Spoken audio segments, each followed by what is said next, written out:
Today we're going to take a look at how to purchase and pre-select your Lightning Lane experiences using the new system.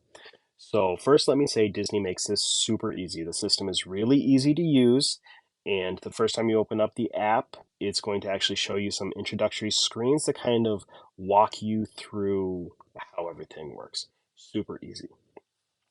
Anyway, Lightning Lane passes are going to live at the top of your screen right here from now on. If you haven't booked any for any days yet, you'll actually see this button here will say purchase instead of just Lightning Lane passes. I've already purchased some so that I could figure everything out, but it still works the same way. So I'm going to click add dates because you can only do one day at a time with the current system. From here on out, everything's going to look the same whether you click purchase or add dates. So you pick the day that you want to buy your passes for. Then it's going to show you all the parks. You can click each drop down and it shows you the price for the multi-pass for the day per guest. And it is also going to show you the cost for the single passes for any attractions that have that available. This is really nice because you can purchase everything all at once. You don't have to go back and do the process a second time for the single pass. You can just select your Mine Train and your multi-pass all at once and click continue, and everything's bundled together. So the next thing you do is you select your party.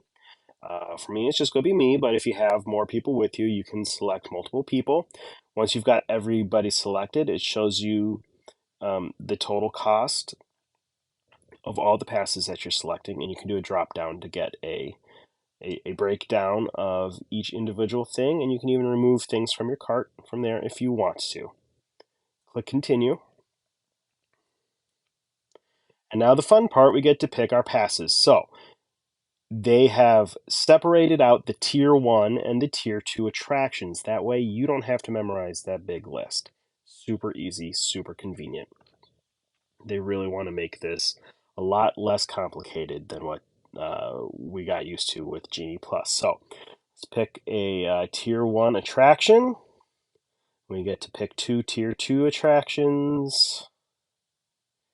Once you're happy with your selections, and don't worry, you can go ahead and modify these later if you change your mind. But once we picked our 3, we click continue and let it think for a minute because it's looking at all of the available times and trying to put together an ideal day for us. So it gave us our suggested times for each of these attractions. Now, if you don't like the way that they set up your day, you can go ahead and click modify time and search by hour. And then within there, it'll show you 3 options for available return times. Don't forget, if you select a new time, you have to save that new time. Otherwise, it's just going to revert back to the old time. Now, you can go make a reservation earlier if you want to. You're not just stuck to moving it later in the day. If there's something available earlier, you can move it to an earlier time. Once you have your day, at least your initial selections lined up the way you like them, you go ahead and click continue, and it's going to take you to the payment screen.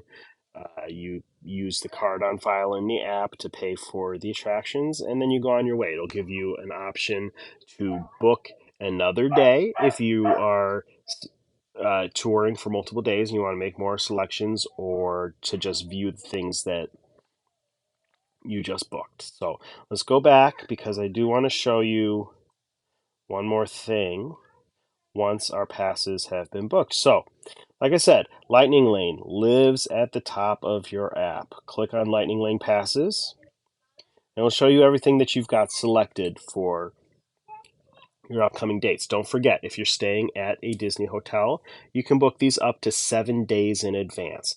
If you are anybody else, it's 3 days in advance of your visit. So, here are the passes I've got booked.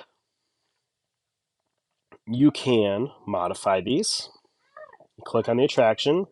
First option is get details. It's going to show you what the current standby wait is, what your return window is, give you the option to modify your plan or cancel it, who's included on the pass, the height restrictions if there are any, a little bit of description of what to expect.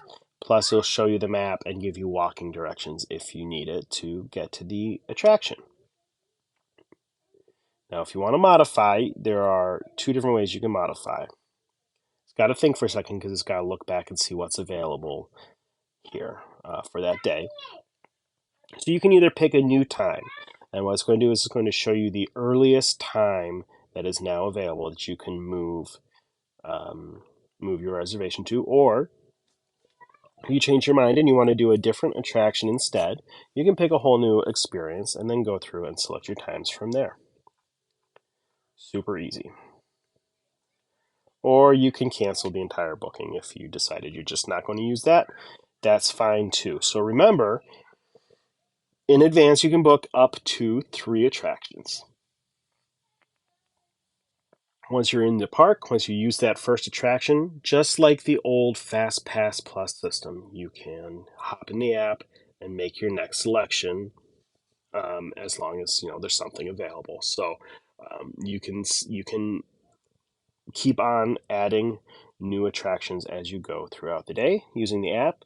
It's really easy, and keep an eye out for, we'll have some video up soon of how that process works of adding new attractions as you go throughout the day.